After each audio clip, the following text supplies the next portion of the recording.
After I sold my company for $42 million, I thought I was celebrating with my family. At the most luxurious restaurant in Arlington, the head of security tapped my shoulder and warned, "Your sister just drugged your drink." So I quietly vanished with the proof in hand. Can you imagine being at your own mother-in-law's birthday dinner, and she looks you dead in the eye, sneers, and says, "You'll never be as good as Anna, your husband's ex-lover?" My blood ran cold, but I stood up, looked her right back, and said, "Then tell Anna to pay all your bills, because I'm done funding your lifestyle." Her face froze. "What money?" she whispered, utterly confused. "We never got a single dollar from you." That's when I realized everything I thought I knew was a monstrous lie. My name is Haley, and I'm 35 years old.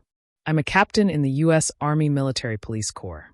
For years, I balanced deployments with building a private security consulting firm on my off-duty time. I just sold my share for $42 million. People assume someone like me, with that kind of money, would buy a yacht or disappear to a beach. Instead, I decided to celebrate with the two people who were supposed to be closest to me, my half-sister, Chloe, and her husband, Bradley. I booked a table at Jefferson's Prime, the fanciest restaurant in Arlington, live pianist, servers who glide instead of walk. If you've ever been stationed near D.C., you've probably heard of it. It's where politicians whisper deals and defense contractors show off. Tonight, it was just me, my sister, and her husband. Or at least, that's how it looked from the outside. I arrived first. Habit. Military timing.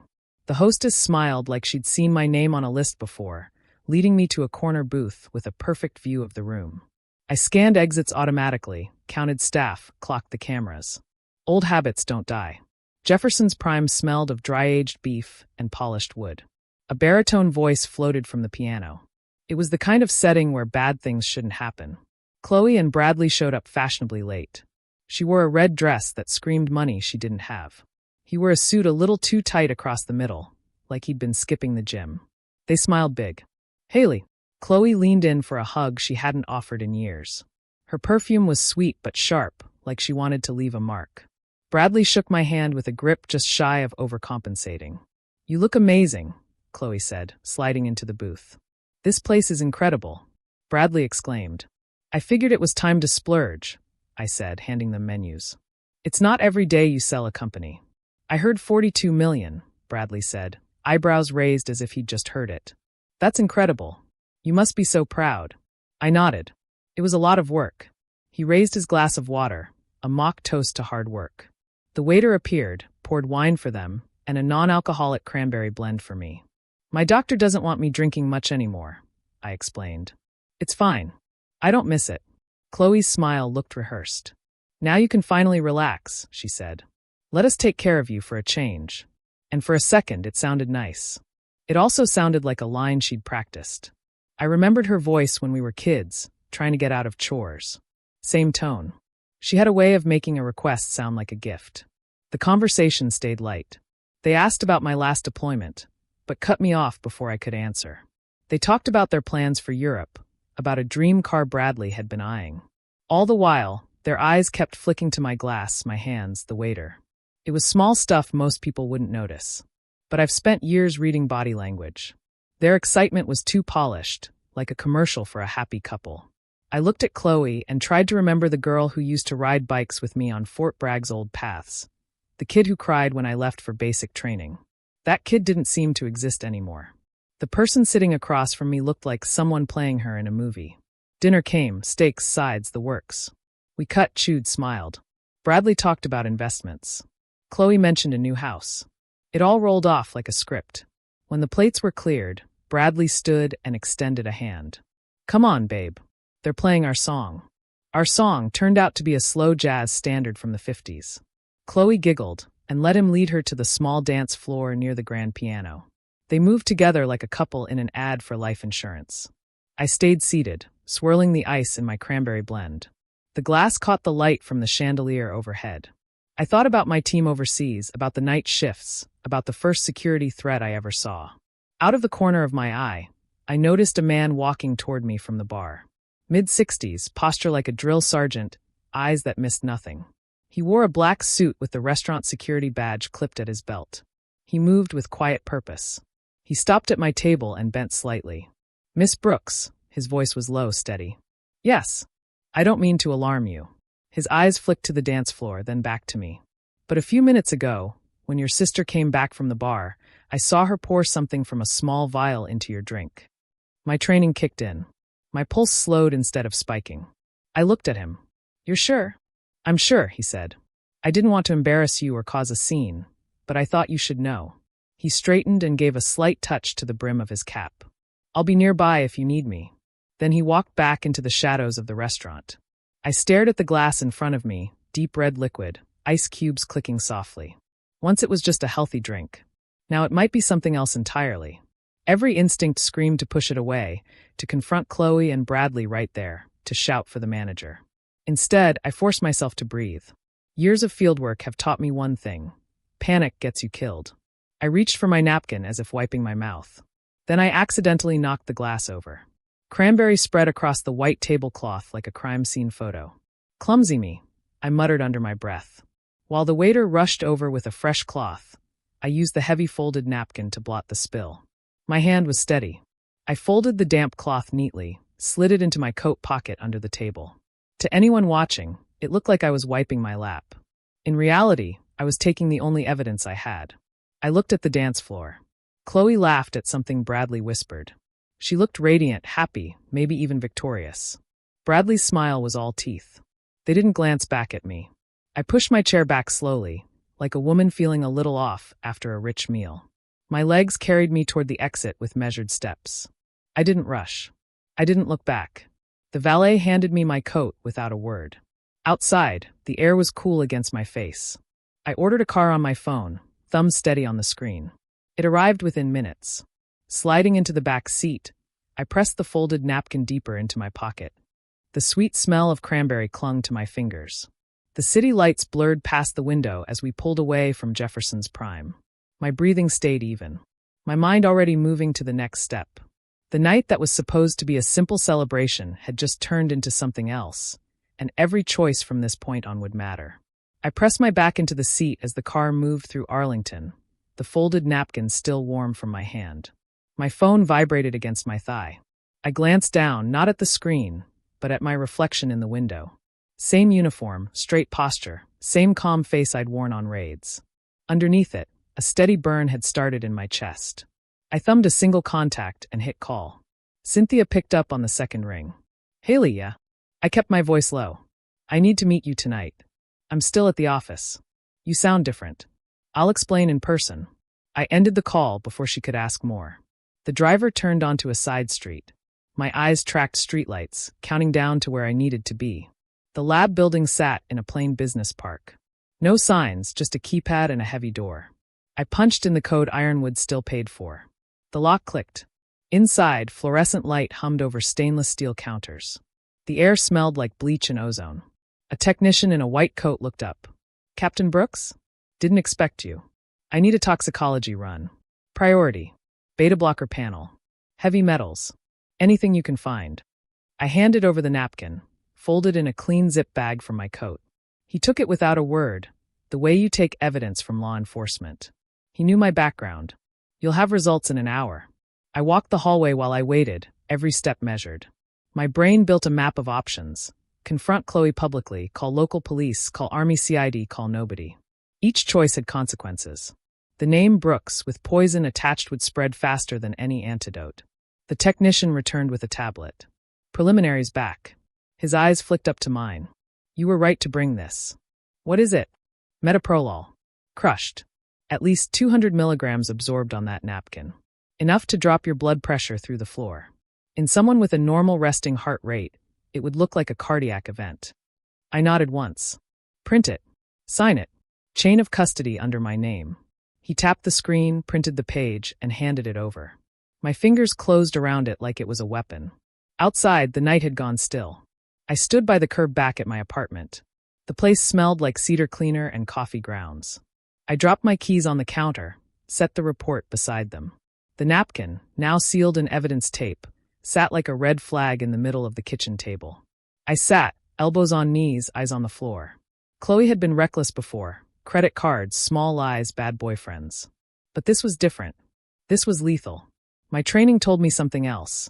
Handle it quietly, precisely, without dragging my name, my company, or my unit into headlines. I opened a secure messaging app and sent Cynthia the location. She arrived 20 minutes later, still in her office suit, heels clicking across my tile. "What the hell happened?" she asked. I slid the report toward her. "Beta blocker. Enough to kill me." She scanned it, lips tightening. "She did this. She or Bradley?" The guard saw her. "I don't know if he was involved, too." Cynthia leaned against the counter, arms folded. "We go to the police. We hand over the report, the napkin. Let them handle it. And every news outlet gets a headline about an army captain poisoned by her sister," I said. "Try explaining to the Pentagon why your security company's founder made herself a target inside a steakhouse. We lose control the moment we go public." She exhaled. "Then what?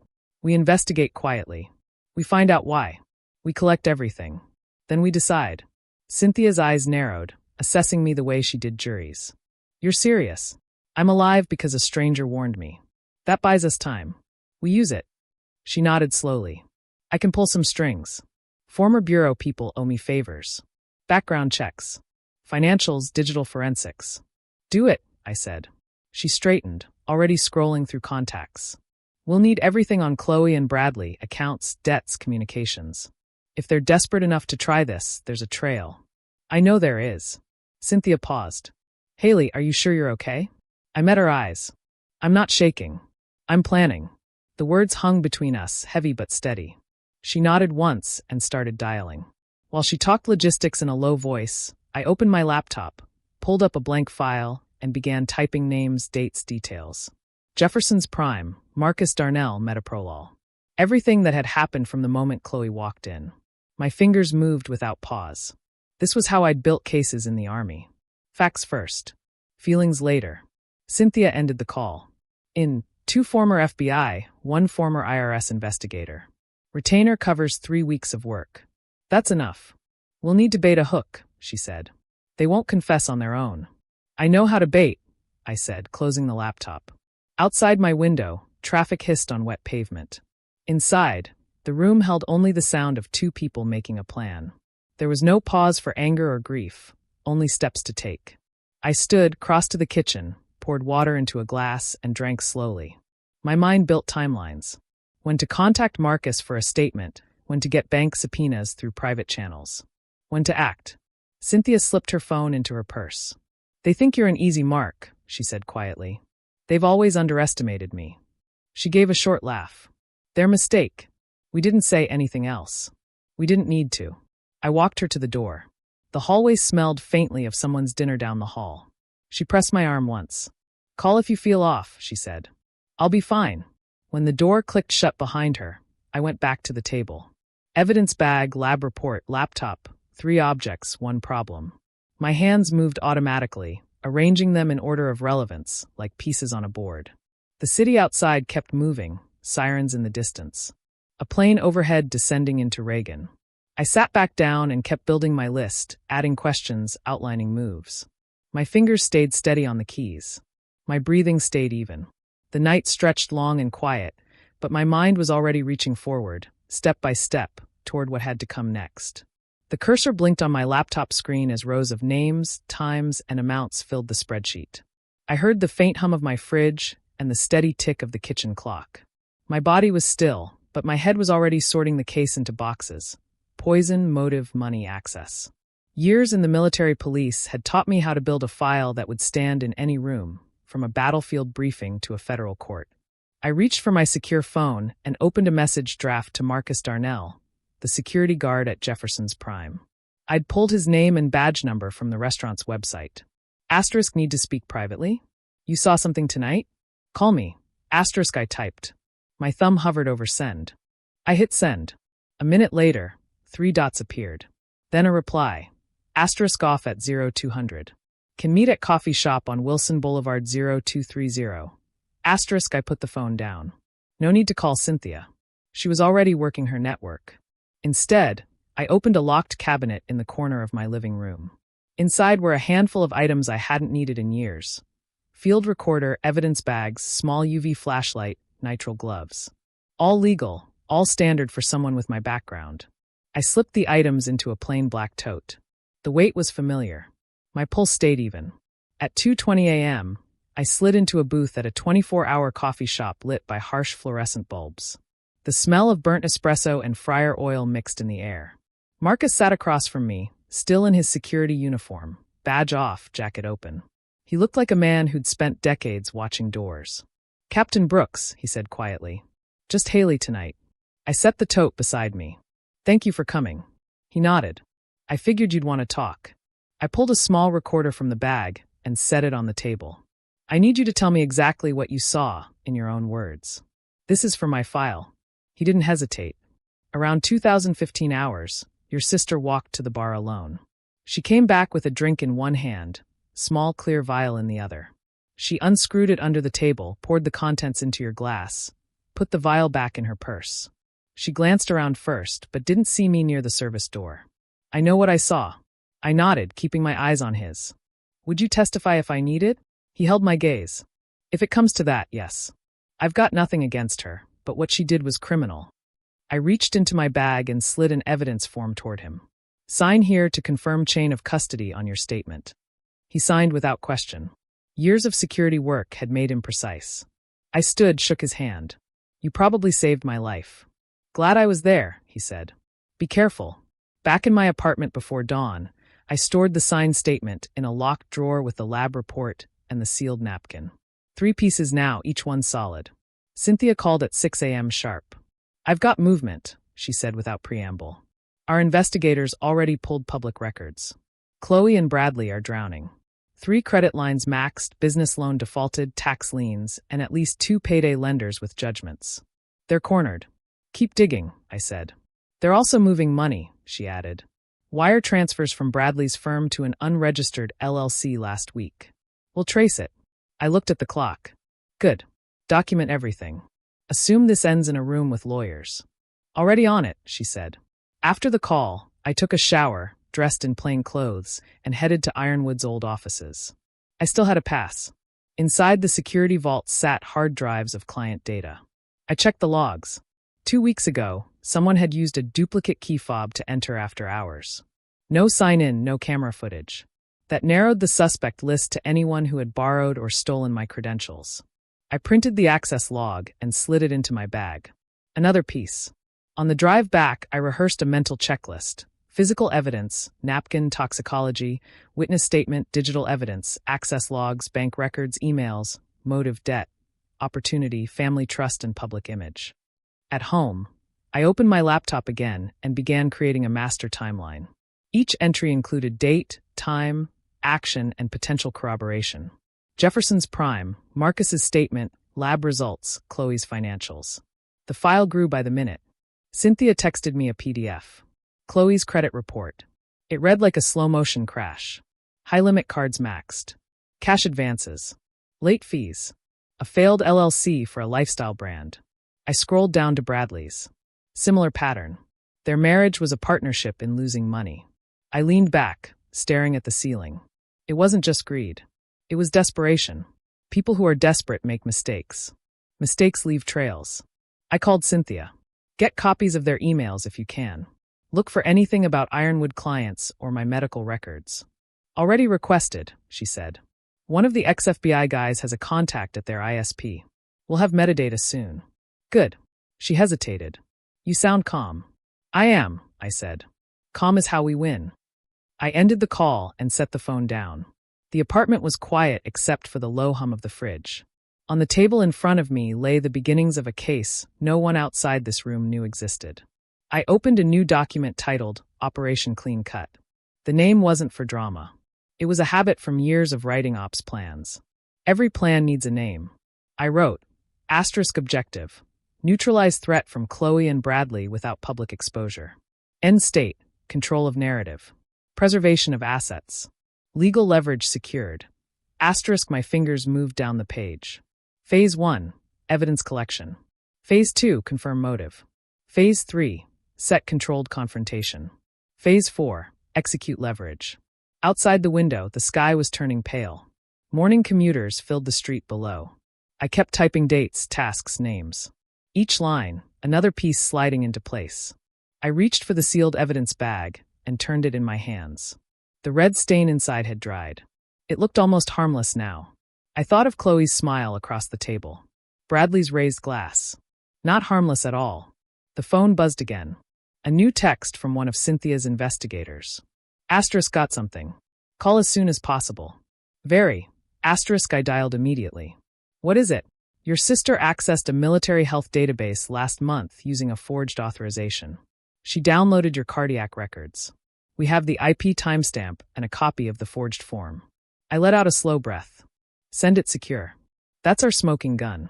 It's on its way, he said. I hung up and opened my secure inbox. The file appeared within minutes. I clicked it. There it was. My name on a form I'd never signed. Authorization code faked. Download logs attached. Date stamped. Time stamped. I saved it to my external drive and backed it up to an encrypted folder. Now the case had motive, method, and means. I sat back, eyes on the screen, mind already shifting to what to do with it all. The plan had started as a reaction. Now it was turning into an operation. My breathing stayed steady. My hands stayed still on the keys. The morning light crept across the floor while I worked, but my focus didn't break. Every fact was a step. Every step moving closer to control. I closed the laptop and made a choice. There are moments when the obvious thing is also the worst thing. Call the police, hand over the napkin, file the report, let the system take its course. Simple, clean moral. That would have satisfied a lot of people. It would have satisfied textbooks. It would also have detonated my name, my company, and my unit into news cycles I didn't trust to be accurate or kind. I walked through the options like an operations brief. Option A, go public immediately. Pros: fast law enforcement involvement, official chain of custody, possible immediate arrest if evidence held up. Cons: front page stories. Investigators trolling my past contracts. Clients getting nervous. Government offices asking awkward questions about a private security company tied to a serving captain. Option B, go quiet. Assemble private evidence. Build a sealed case. Then present it where it would do the most damage to Chloe and Bradley without ripping everything else apart. Pros: containment, control, leverage. Cons: moral hazard. Risk of mistakes. More time required. I chose containment. Make no mistake, that was a deliberate moral choice. It wasn't cowardice. It wasn't ego. It was damage control with a purpose. If I went public tomorrow and the tabloids ran with Army captain poisoned by sister, two outcomes were likely. 1, the news would eat the story and people would forget nuance. 2, any civil or criminal case would be messy and public for months, perhaps years. My circle, my employees, the families of men and women I led, they all would be collateral. I owed them better. Cynthia arrived 2 hours after dawn. She'd already burned through a list of contacts and updated me as she walked in. Financials, access logs, the forged authorization. She smelled like strong coffee and competence. I slid the sealed napkin and the printed lab report across the table. We can walk into the station with this, she said calmly. We can hand it to CID, or we can build the cleanest civil intelligence case they've ever seen and then sit in a room with options. Which gets them both locked up faster? I asked. Depends what you mean by locked up, she said. Federal charges for attempted murder, plus whatever they did with ironwood material, makes them vulnerable for a long time. But prosecution is a public process. A plea might get them time, but it also guarantees discovery. If your goal is to protect the company and your name while ensuring they lose everything, civil remedies and controlled criminal referrals give you leverage. I nodded. Legal tacticians have a vocabulary that makes vengeance sound clinical. That suited me. Do it. She smiled. Half cruel, half approving. Good. We'll open 2 threads. One criminal, confidential, routed to a DA who understands sensitive reporting. The other private, asset freezes, subpoenas through our investigators, pulling strings to keep things off the public radar until we present. Who do you have? I asked. 2 ex-FBI with grand jury experience, an ex-IRS criminal investigator for the money trails, and a third who handles digital forensics. They already have retainer agreements signed. She handed me a list with names and a short summary of capabilities. We were asking professionals to run quiet, surgical work. That's their lane. We also had to think about credibility. Marcus's statement was strong, but it was still a witness account in a crowded room. The lab report was scientific, but we needed a secure chain of custody that a prosecutor could rely on. If anything sniffed like sloppy handling, the defense would pick it apart. Chain of custody is everything, Cynthia said. We keep a sealed inventory. We log who touches what, when, and where. Everything goes in escrow with a neutral custodian. No loose ends. I set up a secure folder labeled for legal use only. Then I drafted a short message for Marcus, thanking him formally and letting him know we'd include his affidavit in a protected file. I asked him to preserve any camera footage the restaurant might have and not to discuss anything with anyone. Simple instructions delivered without drama. Next, I called a bank contact who knew how to place a freeze quietly. Banks don't like freezing accounts, but they'll do it with the right legal pressure. The idea was straightforward: choke off liquidity. If Chloe and Bradley couldn't move cash, their options dwindled. Predators get desperate when their prey locks the safe. I sat back and thought about motive again. The credit reports Cynthia had sent me weren't pretty.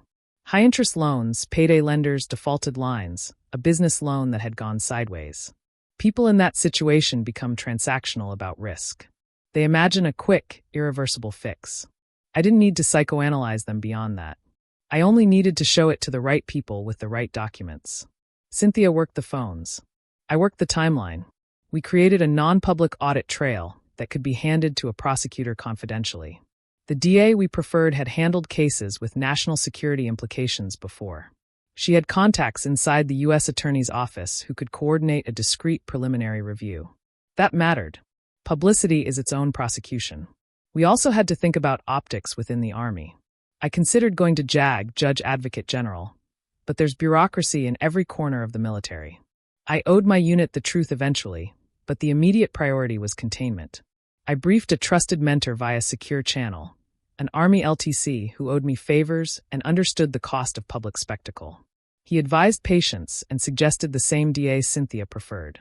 He didn't flinch at the idea of a private approach, legal and administrative levers in place. The next task was documentary. We had the napkin lab report, Marcus's signed statement, the access logs showing after-hours entry, the forged medical authorization with IP stamps and bank anomalies. But chains of evidence don't tie themselves into airtight ropes. They require precise handling. That meant I needed copies, clean, verified, time-stamped, and secure uploads to an escrow system. It meant witnesses put on record, but not in the press. It meant that when we finally presented this to Chloe and Bradley, we did so from a position of total control. We could offer them a choice with real consequences, backed by evidence that a prosecutor would find hard to ignore. We built a dossier: timeline, documents, witness statements, forensics. Each piece had a margin note about where it came from and why it mattered. My spreadsheet looked like a dossier a brigade commander would review before a mission. I felt oddly comfortable. Planning is a weapon. There were moral gray areas. How far to push? What legal pressure to apply? Whether to demand full forfeiture before offering leniency. Cynthia argued for a staged approach. First, immobilize assets, then present evidence privately with a clear path. Either exile from the family fortune or immediate referral to law enforcement with no plea options. The choice we'd offer would be brutal but clean, Cynthia said. Give them two terrible options rather than one sweet escape. I laughed, a short, dry sound. That's how you get confessions. We also prepped for pushback. If they hired counsel, that was expected. If they went to the press first, that was why we set up escrow and secret DA contacts. Their story would ring hollow next to signed statements and forensic reports. We prepared a single line for any unofficial leak. We are cooperating with authorities. No further comment. Keep it sparse, infuriating, and true. By mid-afternoon, the investigators had pulled initial records. One of the ex-FBI guys called to tell me they'd located suspicious transfers tied to a Shell LLC with ties to a lender in New Jersey. The IRS guy already had a notice flagged for deeper review. They were focusing on drying up funds and mapping who within their circles benefited from the transfers. I sat for a minute and allowed myself a small private joke. I had spent the better part of my adult life keeping people from doing dumb, dangerous things. Now I was stopping a different kind of danger, one that wore a familiar face across a table. The rest of the day moved in focused increments: calls, verification, legal templates, bank holds. Each action peeled away another layer of ambiguity. Each confirmation made a simple truth clearer. This was not a moment to be moralistic in public. It was a moment to be surgical, effective, and exact. At dinner that night, I ate alone. The city moved around me. My phone buzzed intermittently with updates. A subpoena issued, a bank freeze requested, metadata pulled. The operation had momentum. That was all I asked for, movement in the right direction. The low light of my apartment made the folders on the table look heavier than they were. The night outside was dead quiet. Inside, it was the opposite. Cynthia's phone buzzed every few minutes with updates from the investigators. Each ping was another stitch pulled from a fabric I had been pretending was still whole. She pushed a fresh set of printed summaries across to me without a word. I read the headers first. Unsecured loans, second mortgage, gambling markers, jewelry pawned under an alias. Then I scanned the details. Numbers I recognized from Chloe's accounts. Bradley's signature on a hard money loan agreement. Overdue statements from private lenders whose business model wasn't exactly above board. They're drowning, Cynthia said flatly. And they've been drowning for years. It was one thing to suspect desperation. It was another to see it documented in black and white with bank logos and signatures. The facade they built, the curated photos, the breezy talk of new business ventures, the curated vacations, was a stage set. Behind it, their finances were a demolition zone. They're $2 million in the hole, Cynthia continued, sliding a page over so I could see the total at the bottom. If they don't get a cash infusion, everything collapses within months. Foreclosure notices are already prepared. Lenders have started calling. I stared at the total. My sister had spent years leaning on me for small, helping transfers. I told myself she just had bad luck. In reality, she'd been running a 3-act tragedy funded by my patients. Bradley was no better. He'd used his consulting firm as a personal ATM, cashing client retainers to cover gambling debts and personal travel. The next folder hit harder. Inside were still images taken from gallery security cameras and text transcripts from recorded calls. The dates lined up perfectly with the days Chloe had dropped by to check on me. Each visit matched a new batch of high-resolution photos sent to appraisers and galleries. She wasn't bringing soup out of kindness. She was casing my home like a burglar. She's not just planning to take your money, Cynthia said, her voice clipped. She's liquidating your history. The photos were of things that weren't even valuable to anyone but me. Medals, framed commendations, old unit photos, my late mother's furniture. Mixed in were shots of the more obviously sellable items.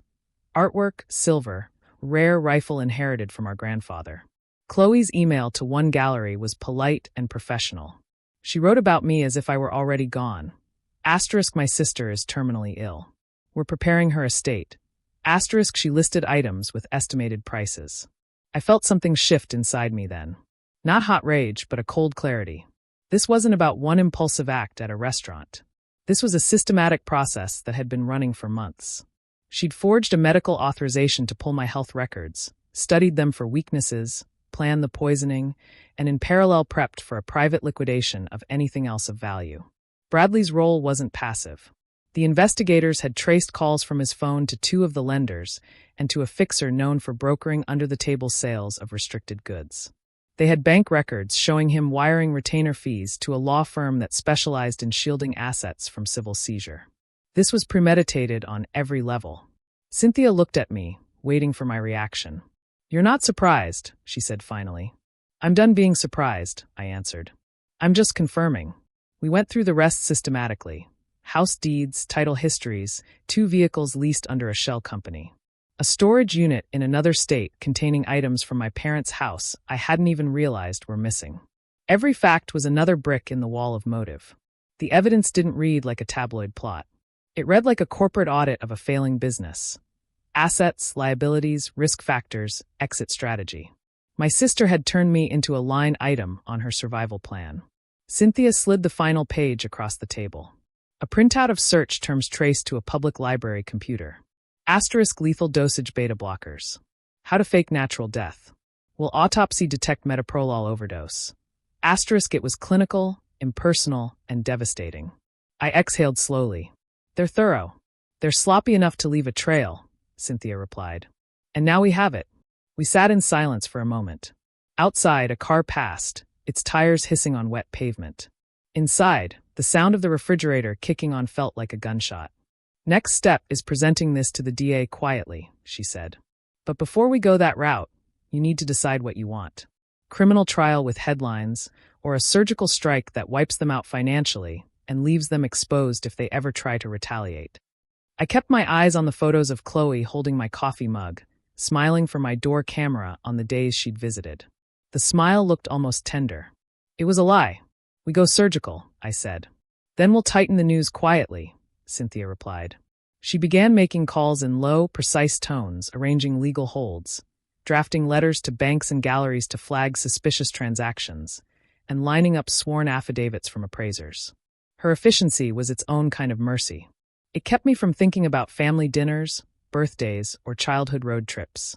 I focused on the plan instead. The team would continue gathering evidence until every asset, every loan, every false statement, and every attempted sale was mapped. When the moment came, Chloe and Bradley would walk into a room thinking they were about to sign inheritance papers, and instead find themselves facing a wall of irrefutable facts with no exit. I wasn't interested in humiliation for its own sake. I wanted a clean break. Remove the money, remove the access, remove the leverage. No public circus, no appeals to sympathy, just a signed agreement, a handover, and a permanent cut-off. Cynthia finished her calls and looked at me. We're going to need you to keep acting like nothing's wrong. If they sense a shift, they'll lawyer up differently. I nodded once. Playing the part of the oblivious older sister would be the hardest task I'd ever performed. Harder than any deployment or negotiation. But it was necessary. She left with the folders, promising secure storage and a fresh set of updates by morning. I sat at the table a long time after she'd gone. The apartment quiet except for the hum of the air conditioner. On the wall across from me hung a framed unit citation. I stared at it and thought about loyalty, about betrayal, about the difference between the people you choose to stand with and the ones you're born into. The night stretched on. My phone buzzed again with another update. This time, a digital forensics hit on Bradley's burner phone, connecting him to a new account at an online casino. It was just one more proof point, another weight on their side of the scale. I saved it to the secure folder without a word and began drafting a new list of tasks for the morning. The plan was no longer theoretical. It was operational, and every operational detail mattered. I booked the conference room on the 40th floor of the Crystal City Tower for Tuesday at 10 a.m. Booking the room was the smallest part of the operation, and also the most literal symbol of control. The Crystal City suite was neutral, professional, and importantly private. No brass plaques, no glossy lobby brochures. The elevator code, the security desk contact, and the assistant's name all went into a single secure note on my phone. I set the meeting under the pretext of signing preliminary trust documents. So Chloe and Bradley would come expecting celebration, not interrogation. Step 1 was the choreography. Cynthia and I mapped every minute of the morning into a simple sequence. Arrival, small talk, coffee, initial paperwork, the signing, then the reveal. We assigned roles. Cynthia would open. She had the voice for it. Calm, direct, legal. 2 investigators would sit at a corner table with folders that looked routine. A third would be on a private line with the DA, ready to confirm facts if needed. Marcus would be on standby at Jefferson's Prime to secure any last-minute evidence and to confirm his statement if a subpoena required.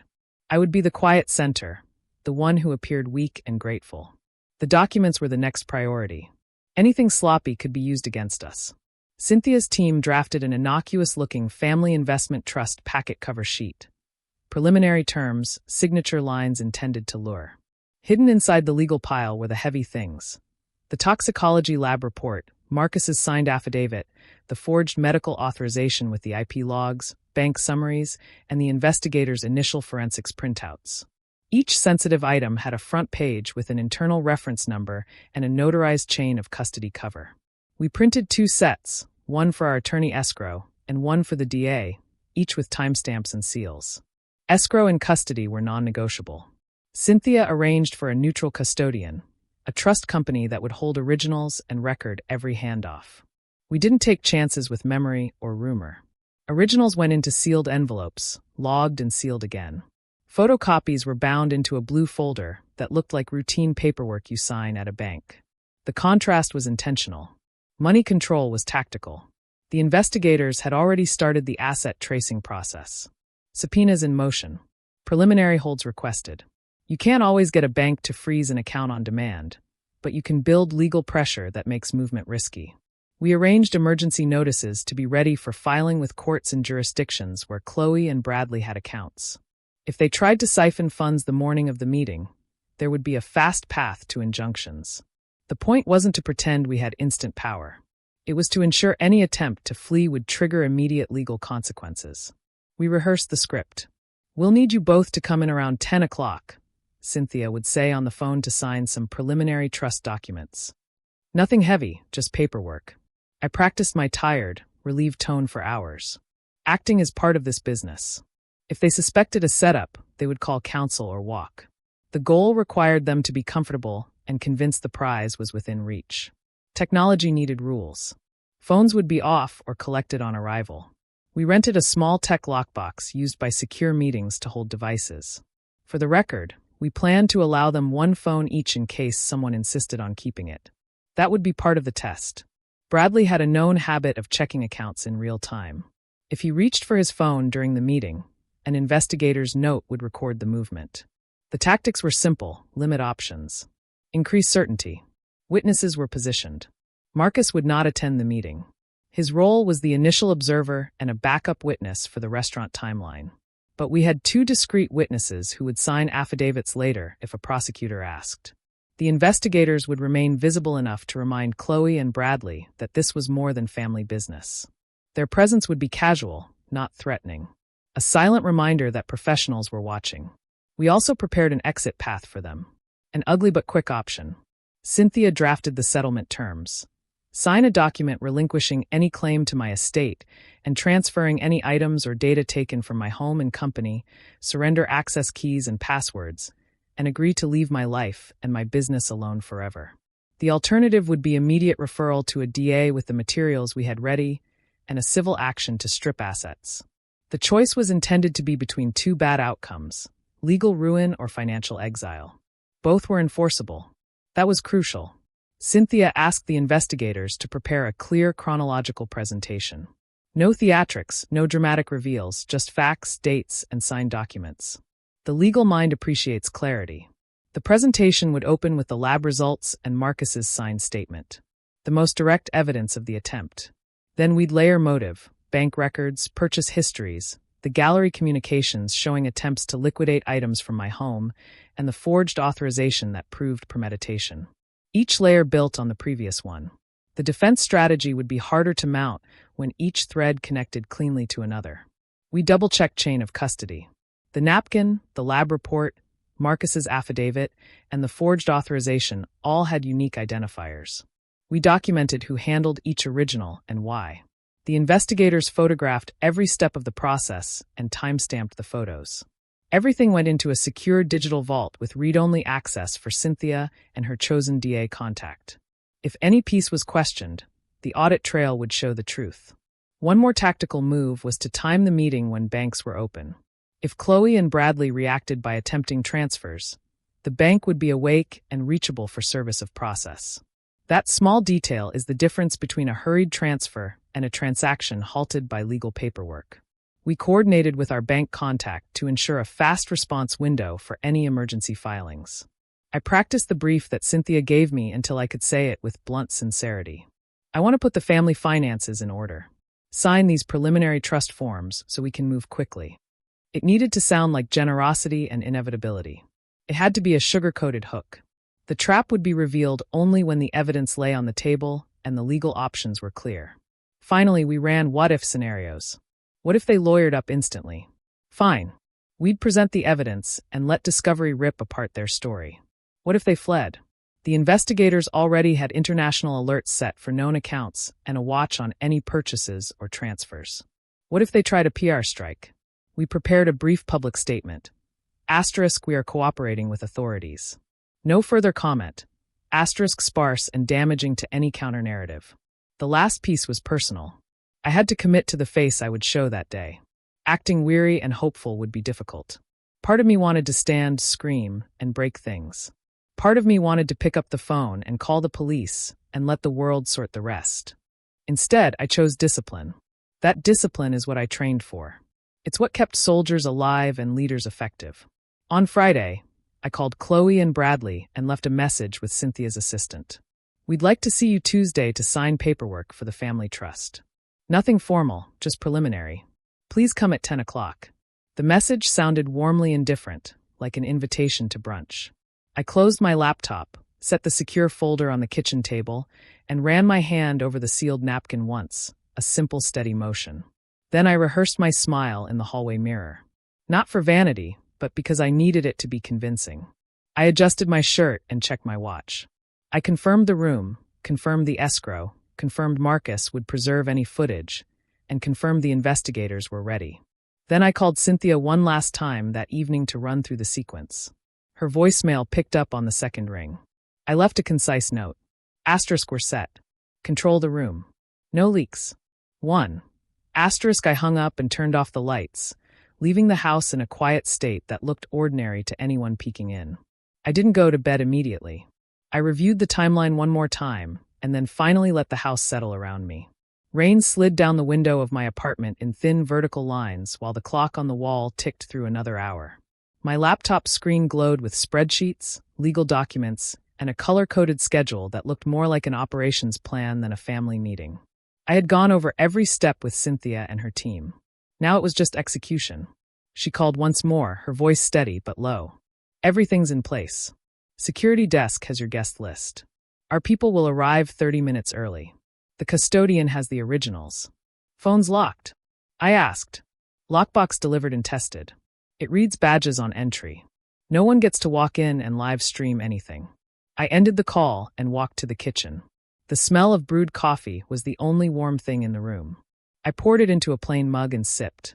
No whiskey, no distractions. The last 24 hours before any high-risk operation were always the quietest and the hardest. The checklist on the table was broken into 5 columns: legal, security, evidence, optics, and psychological. Each had subpoints. Legal was Cynthia's realm. Final review of settlement papers, execution page flagged for signatures, affidavit templates for immediate filing if needed. Security covered the elevator codes, the reception desk, and 2 plainclothes investigators stationed as consultants in the corner of the room. Evidence included every document and photo printed on heavy stock with reference numbers and seals. Optics meant neutral decor. No hint of hostility. Refreshments on the sideboard. Psychological was my job. My posture, my tone, the expression on my face when Chloe and Bradley walked in. I reheated dinner. I barely tasted it and sat at the table, running the script out loud. My voice had to sound tired but generous. This is just preliminary paperwork. I want to make sure you're taken care of. We'll finalize everything soon. It had to sound like a woman smoothing a legacy, not a captain preparing an ambush. Cynthia had advised me to sleep. I tried, lying on my back, staring at the ceiling. Instead of sleep, my mind sorted through contingencies. What if they refused to sign? Then we pivoted to the DA and filed everything we had. What if they walked out? The asset freezes and subpoenas were timed to go live that morning. What if they tried to bluff? The evidence spoke for itself. The rain eased near midnight. I stood at the window and looked down at the city grid. Lights glowing in the wet streets. No drama, no speeches, just planning. In another life, I would have been prepping a briefing for an early flight. The same nerves, the same discipline. At dawn, I dressed in a plain navy suit. No uniform, no ribbons, a neutral watch, simple shoes. I packed a slim briefcase with nothing personal inside, only a single copy of the invitation letter, to make the setup look authentic. Everything else was already staged at the tower. By 7 a.m., I was in Cynthia's office. She was behind her desk, hair tied back, coffee in hand, eyes clear and sharp. The conference room down the hall was already prepped. Polished table, high-back chairs, a discreet pitcher of water and glasses. Along the far wall sat a neat row of blue folders. The lockbox for phones had a small sign taped to it. For your convenience during signing. Review, she said, sliding a bullet point sheet across the desk. We went through the plan one more time. 10 o'clock arrival, warm greeting, casual tone. She would start with routine trust language, hand them the pen for the dummy form, and once their guard was down, she would slide out the evidence folders one by one. No raised voices, no accusations, just the slow, precise unveiling of facts they couldn't refute. At the point of maximum impact, she would present the 2 options. Sign the settlement and walk away with nothing, or face immediate referral to the DA with a pre-assembled case file. Our investigators were already in the building. One would act as an assistant delivering additional documents. but in reality recording timestamps of everything said and done. Another sat in the lobby watching arrivals. A third monitored Chloe and Bradley's bank accounts remotely to catch any last-minute transfers. Marcus remained on call to secure restaurant video evidence for chain of custody. I walked into the conference room and took the seat farthest from the door. From that angle, the skyline was a wall of glass and steel. I placed my hands on the table, testing how they looked. Steady, palms relaxed, no clenching. Acting the oblivious sister required stillness more than words. Cynthia tested the microphones, not for recording, but for the DA's live line if we needed immediate confirmation. She checked the lockbox for phones and the sealed envelopes one last time. Everything was symmetrical and neat. "Ready?" she asked. "Yes," I said. We fell silent. The room smelled faintly of furniture polish and coffee. Outside the window, the city moved like a grid of ants, unaware of what was about to happen high above. I reviewed my own notes one final time. Greet Chloe warmly. Shake Bradley's hand. Sit slowly as if still recovering from a health scare. Smile faintly. Let Cynthia do the talking until the moment she hands me the cue. Then stay quiet and let the evidence speak. I checked my watch. 9:45. Time moved in exact, clean segments. Downstairs, the receptionist had my guest list. Security was briefed on names and IDs. The lockbox key was in Cynthia's pocket. The investigators texted updates from the lobby. Bradley checked his phone twice while waiting for coffee. Chloe seemed distracted but cheerful, both dressed sharply. They were exactly the image they wanted to project. I took a slow breath and let it out. Everything that could be controlled was controlled. Everything else would reveal itself in the room. Cynthia looked at me from across the table. Remember, no speeches. Just let the documents do the work. I know, I said.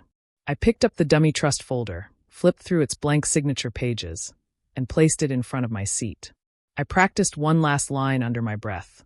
I just want to get this done so you can move forward. It sounded ordinary, unremarkable, the perfect camouflage. The clock on the wall moved to 9:45. Outside the hallway door, the assistant began setting glasses on the sideboard. The hum of the building's air system was steady and low. I adjusted my chair a fraction of an inch, centered my hands on the table, and looked at the skyline again. My reflection stared back from the glass, unreadable. Everything was staged. The room was neutral. The plan was live. The elevator doors opened at exactly 9:59, and their reflection flickered on the polished floor before they even stepped inside the room. Chloe went first. A bright dress that looked expensive, but chosen to seem respectable. Her hair perfectly styled. Bradley followed in a tailored suit I hadn't seen before. His tie a little too bold for a legal appointment. They looked like people walking into a photo op, not a reckoning. I stood as they entered, one hand lightly on the back of my chair. "Good morning," I said, my voice slow and warm. Chloe leaned in and kissed my cheek. A practiced smile that reached just enough of her eyes to appear sincere. "You look so much better," she said. "I told you rest would help." Bradley extended his hand. "Captain," he said with a grin. "Ready to sign our future?" I took his hand, steady grip, eyes soft. "Just paperwork," I said. "Let's get comfortable." Cynthia stepped forward. Professional but pleasant. Her dark blazer neat. Her voice brisk but not cold. "Please have a seat," she said. "We'll get water and coffee in a moment. Phones in the lockbox, please. House rules." Bradley chuckled. "Of course." He and Chloe both placed their phones inside the small black box on the sideboard, the magnetic lid closing with a quiet click. No protest, no hesitation. They sat opposite me at the long table, the skyline behind me glowing in the late morning light. They clasped hands across the polished wood. Cynthia opened the dummy folder first. "Thank you for coming. As you know, Captain Brooks has asked me to prepare the preliminary documentation for a family investment trust. Nothing final today, just an overview and a few signatures so we can proceed." Bradley nodded eagerly, leaning slightly forward. Chloe glanced at me, her eyes scanning my face for weakness. I kept my expression neutral, even faintly tired. Cynthia spoke evenly, flipping pages as she went. "This is the draft charter for the Brooks Family Trust. It lays out general terms, beneficiaries, and administrative powers. Standard language at this stage. We'll need your signatures on these acknowledgement pages to move forward." She slid a pen toward Bradley, who took it with a small smile. "Exciting day," he said. Chloe squeezed his hand and took the pen second. "We're honored," she murmured. Cynthia let them sign the blank acknowledgement pages without comment. Then she placed the pen aside and adjusted the stack of blue folders in front of her, aligning the edges with deliberate precision.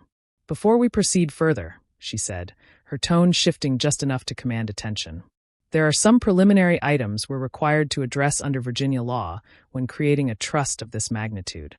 "Oh, great," Bradley's smile faltered a hair. "Preliminary items?" "Yes," Cynthia said. She opened the first blue folder and slid a single document across the table to them. The sound of paper on wood was louder than it should have been. "This is a toxicology report from a certified private laboratory," she said. "It concerns a sample collected from Captain Brooks's table at Jefferson's Prime on the evening of August 14th. Chloe blinked. "What?" Bradley frowned and looked down at the paper. The summary at the top was clear and direct.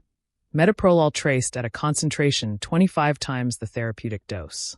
A clinical note describing the near certainty of fatal myocardial infarction in a patient with documented cardiac history. Cynthia's voice didn't change. The sample was sealed, transported, and tested under documented chain of custody. The lab director and the collecting witness have both signed affidavits. Chloe's mouth opened, but no sound came out. Bradley kept staring at the paper, his thumb rubbing the edge of the page as if the words might change under his touch. Cynthia opened the second blue folder and slid another document beside the first.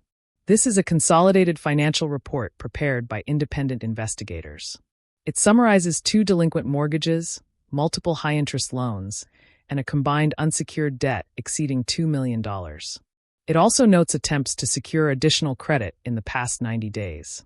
Chloe pulled her hand from Bradley's and sat back slightly, her face pale now. "I don't understand," she whispered. Cynthia continued without looking up. She opened the third folder and placed printouts of gallery emails on the table. "These are communications sent from your devices to various art galleries and private brokers. They describe Captain Brooks as terminally ill and list items from her home for private sale, including personal effects and restricted memorabilia. The images attached to these emails were taken surreptitiously during visits to her residence. This is corroborated by time-stamped security footage." Bradley turned to look at Chloe, his jaw tight, but he said nothing. Cynthia opened the fourth and final folder. This one contained a forged medical power of attorney with Chloe's signature as authorized party, IP logs showing access to Captain Brooks's complete health record, and a series of search terms traced to burner devices. * lethal dosage beta blockers. How to fake natural death. Will autopsy detect metoprolol overdose? * She placed the stack carefully on top of the other documents. The room was silent except for the low hum of the building's air system. Chloe stared at the table, her hands trembling. Bradley's face had gone from smug to ashen in less than 5 minutes. I kept my hands flat on the table and spoke for the first time since the greeting. My voice was calm even. "There is no family trust, Chloe. There never was." Her head snapped up. "What are you?" Cynthia cut her off gently but firmly. "The entirety of Captain Brooks's estate has already been transferred into an irrevocable charitable foundation. It is legally operational. You have no access to it and never will." Bradley swallowed hard. "You can't just—" "I can," I said, still calm. And I did. Cynthia picked up a separate folder, thicker than the rest, and set it in front of them with a pen on top. "You have 2 options," she said, her tone clipped but not theatrical. "Option 1. This evidence in its entirety is delivered to the district attorney's office before noon today, accompanied by sworn affidavits. You will both be charged with conspiracy, fraud, and attempted murder. The case file is ready, and the DA is expecting it. Option 2. You sign this agreement immediately.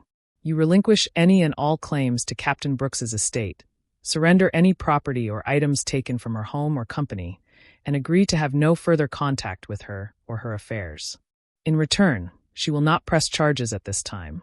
The evidence will remain in escrow to be delivered to the authorities only if you violate the agreement." She folded her hands on the table and looked at them steadily. "Take a moment to decide." Neither of them reached for the pen. Bradley stared at the documents as if they might vanish. Chloe looked at me, tears forming but not falling. I held her gaze but felt nothing. "You used my trust as a weapon," I said quietly. "Now the only thing left between you and prison is a signature." The assistant entered silently and set glasses of water at each place. Neither Chloe nor Bradley touched theirs. Cynthia slid the pen slightly closer. Sign or face charges. Those are the only two paths left. The city outside moved on. Cars gliding down wet streets, horns distant and muted. Inside the room, the air felt heavier than concrete. Bradley finally reached out, his hand shaking, and picked up the pen. He didn't look at Chloe. He signed his name on the line Cynthia indicated, the ink dark against the paper. He pushed it toward her without a word. Chloe stared at the document. Her lips pressed tight. Her hand hovered over the pen, then dropped. She picked it up slowly, tears blurring the page, and signed beneath Bradley's name. The ink smudged where her fingers touched it. Cynthia took the signed pages, flipped them closed, and secured them with a binder clip. She slid the folder into her briefcase and locked it with a small click. No one moved for a long moment. The only sound was the steady hum of the HVAC and the faint clatter of traffic below.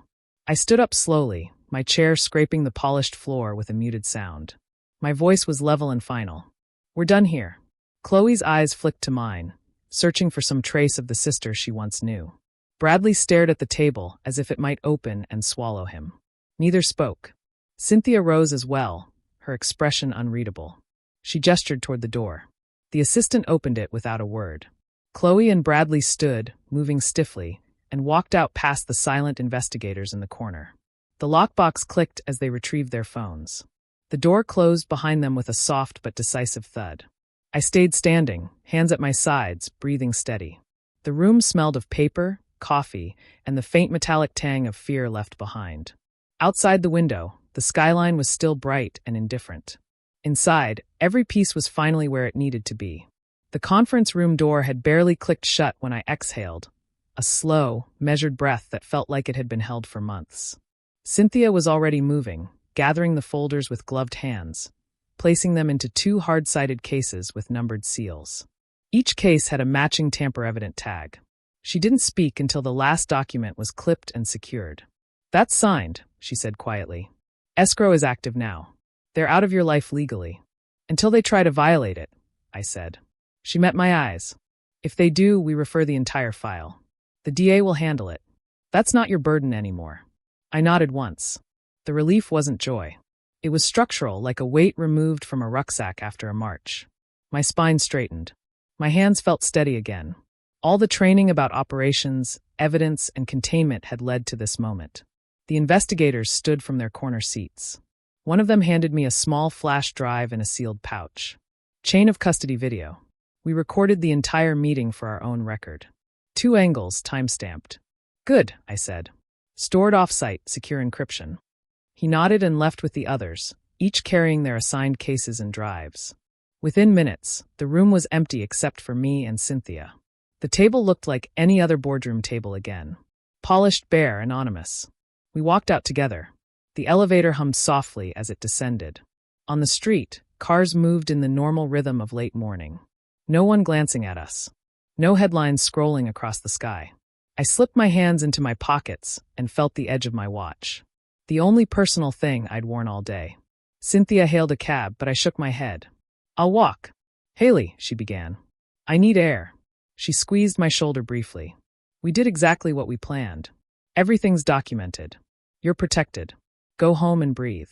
I gave her a faint smile and started down the sidewalk. The day was bright and windless. My footsteps on the pavement sounded louder than they should have. I passed a food truck. The smell of grilled onions cutting through the city's exhaust. Ordinary life continued without pause. By the time I reached my apartment, my body had moved into post-operation mode. Cataloging, storing, clearing space. I hung my jacket, washed my hands, and opened the secure cabinet one last time. Inside, the duplicate set of evidence sat untouched. I checked the seals, confirmed the tags, then locked it again. The keys went into a small lockbox that required both a code and a fingerprint. Then I sat at my kitchen table and dialed Marcus. He answered on the first ring. Everything go okay? It's handled, I said simply. Thank you for your help. You don't need to thank me, he said. I saw what I saw. People like that. They always think nobody's watching. They'll be watched now, I said. He hesitated. You good? I'm upright, I said. That's enough for today. We ended the call. I set the phone down and stared at the muted glow of the laptop screen. The master timeline, once a jigsaw puzzle of risk and motive, was now complete. Each line crossed out with a neat black bar. Napkin tested. Witness secured. Forged authorization traced. Assets frozen. Settlement signed. The phone buzzed again. Cynthia texting a brief update. Asterisk DA notified receipt of settlement. File under seal. Everything locked. Asterisk short, precise, exactly the language I needed. I stood and walked to the window. Below, the city stretched out, glass towers and intersections, people with coffees and bags and phones. I pressed my palm against the cool pane. No speech, no adrenaline, no crowd, just an operation concluded. I poured water into a glass and drank slowly. The taste was metallic from the tap. For a moment, my eyes flicked to the framed unit citation on the wall. The same one I'd stared at when I first realized what Chloe had done. In my unit, when a mission ended, we debriefed, wrote reports, cleaned gear. We didn't celebrate. We reset for whatever came next. I felt myself falling into that rhythm. Now, I opened my laptop again, started a final document labeled, After Action Report. It wasn't for the Army. It was for me. I wrote in simple bullet points. Asterisk objective, neutralize internal threat. Method, private investigation, legal leverage. Outcome, settlement signed. Assets secured. Evidence in escrow. Risk, minimal public exposure. Status, operation concluded. Asterisk under lessons learned. I typed a single line. Family can be a blind spot. Then I closed the file and encrypted it. The doorbell rang once. Sharp and unexpected. I moved to the door and looked through the peephole. A courier stood there, holding a slim package. I opened the door, signed the tablet, and took the envelope. Inside was a formal confirmation from the trust custodian. Asterisk settlement agreement and release received. Originals under seal. Asterisk a notary stamp glistened in blue at the bottom. I set it on the table. Everything now had a seal or a signature. No loose ends. I took a shower, the hot water running over my shoulders, and let my mind finally start to drift. Not to nostalgia or regret, just to nothing. When I stepped out, the apartment smelled like soap and paper. I dressed in clean clothes, made a simple lunch, and ate it standing at the counter. In the afternoon, Cynthia called again. Bank freezes went through, shell accounts flagged. Any movement will trigger automatic notices to our team. They're boxed in. Good, I said. Let them box themselves further. She hesitated. Haley, you understand how rare it is to pull this off without a leak? Yes, I said. You did everything right. You kept your head. That's not easy when it's family. I didn't answer. There wasn't anything to say that wouldn't sound like a platitude. She filled the silence. We'll keep monitoring quietly for a few months. If they violate the agreement even once, the DA will file. You won't have to do anything. I gave a small laugh. Dry but not bitter. I'm not planning to. After we hung up, I walked through the apartment, touching objects without thinking. The edge of a photo frame, the back of a chair, the smooth metal of the lock on the evidence cabinet. Everything was still in its place. Nothing had been taken, nothing poisoned, nothing left to guess. The evening light shifted across the floorboards. I pulled on a jacket and went outside, walking aimlessly through the neighborhood. People walked dogs, argued on phones, pushed strollers. Nobody knew what had happened high in that conference room. That was the point. Real consequences don't need an audience. I reached a small park and sat on a bench. The air smelled of cut grass and traffic. I leaned back, eyes half closed, listening to a jogger's shoes on the path, a child laughing by the swings. The world moved on without me needing to manage it. When I finally stood and started back, the sky over the city was streaked with orange and purple. I slipped my hands into my pockets and felt the smooth edge of my watch again. The glass towers caught the fading light. My steps were unhurried, deliberate. Everything essential had been handled. The morning after everything was sealed, the apartment was quiet in a way that felt new.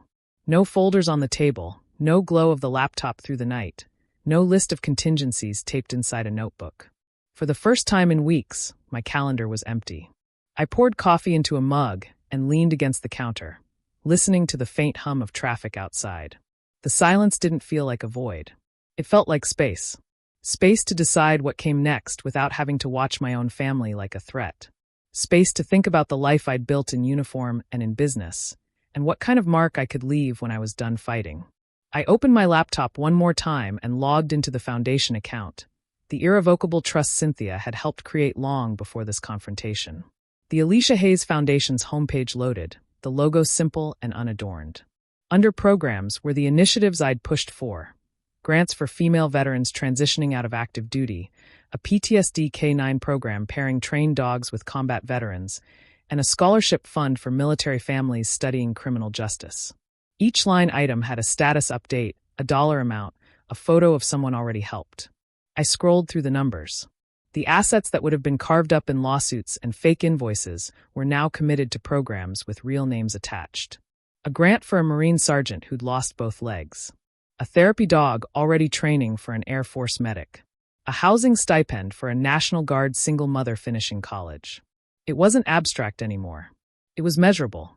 I added a new directive: a legal clinic for service members facing financial exploitation by family. Not a revenge project, but a prevention one. The irony wasn't lost on me. I'd spent months building a case against my own sister. Now I could build a shield for others before they got that far. The Foundation's board, mostly women I'd served with, plus a few civilians with legal expertise, had been briefed on what happened. They didn't know names or details, but they knew enough to understand the urgency. They'd approved an emergency allocation for victim support services and greenlit my proposal to fund investigative training for military spouses and veterans entering private security. It was a way to channel anger into structure. Cynthia called mid-morning. Her voice was softer now, almost casual. Everything's holding. Banks confirmed the freezes. The DA filed our notice of settlement and sealed the file. You're officially clear. Thank you, I said. You don't need to thank me. You did the hard part. We spoke briefly about the Foundation, the new clinic, and a quiet plan to hire Marcus as head of security for the next gala. He'd refused a cash reward, but had agreed to consider a job offer. Good men like that are rare, Cynthia said. Keep him close. After the call, I closed the laptop and walked to the window. The city was the same, but it no longer felt like a chessboard. I thought about the years of training that had taught me to be calm under pressure, to plan 3 moves ahead, to see patterns in chaos. Those same skills had saved me from being a headline. But they weren't just for defense. They could be used to build things. I spent the afternoon at the Foundation's small office, a converted brownstone a few blocks from my apartment. The staff, a mix of veterans, social workers, and volunteers, greeted me with quiet nods. They'd kept the place running while I was wrapped up in the operation.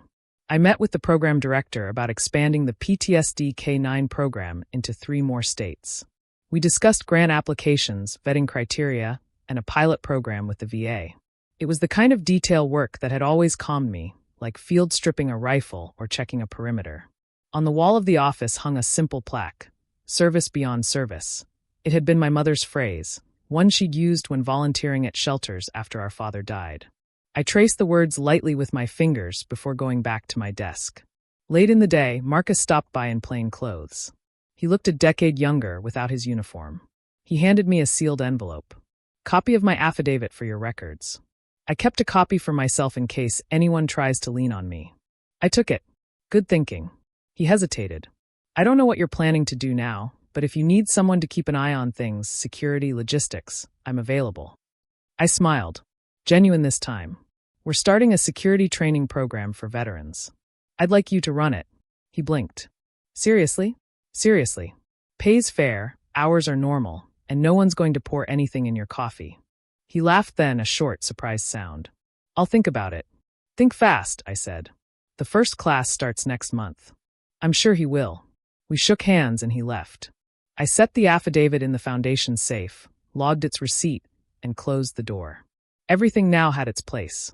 Walking home that evening, the air smelled of rain and warm pavement. The city's noise felt like background music rather than a threat. I passed a playground where 2 little kids in army t-shirts were climbing a jungle gym, their mother watching from a bench. She had a service dog at her feet.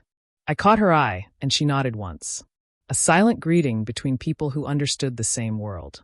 Back at my apartment, I cooked a simple dinner and ate it slowly. No phone buzzing, no notes to draft. I sat on the balcony with a glass of water and watched the sun drop behind the skyline. The light glinted off the glass towers, turning them gold for a moment before fading to blue. Inside, the evidence cabinet sat closed. The Foundation files were secure. Chloe and Bradley were out of my orbit, legally bound and financially cut off. They could spin whatever story they wanted. Without access to me or my assets, it would be noise. If they crossed the line, the DA had everything ready. But that wasn't my work anymore. What remained was the work of building, not defending. Expanding the foundation, training veterans, funding therapy dogs, helping women in uniform who might one day find themselves staring across a table at someone they thought they could trust. I stood and went back inside, shutting the balcony door. The apartment smelled of clean wood and quiet. I touched the unit citation on the wall once more, not as a talisman, but as a reminder of the discipline that had gotten me here. Then I sat at the table with a blank sheet of paper and began sketching a new schedule. Meetings with donors, site visits to partner clinics, interviews for the security training program. Lines of action that didn't involve ambushes or countermeasures. The pen moved easily across the page. When I finished, I set it aside and looked out the window. The city was dark now, dotted with lights. In the distance, a train horn sounded low and steady. I felt my shoulders drop, my breathing even out. No suspense, no cliffhanger, just a life resuming its shape. Built deliberately, one action at a time. Everything essential had been handled. Now came the work worth doing. So, after hearing my story, I have to ask, if you discovered your own family had meticulously plotted to poison and steal from you, would you choose public retribution, or would you opt for a quiet, surgical strike to remove them from your life and build something new? And what does justice truly look like when betrayal comes from those closest to you? Tell me what you think in the comments below. ****.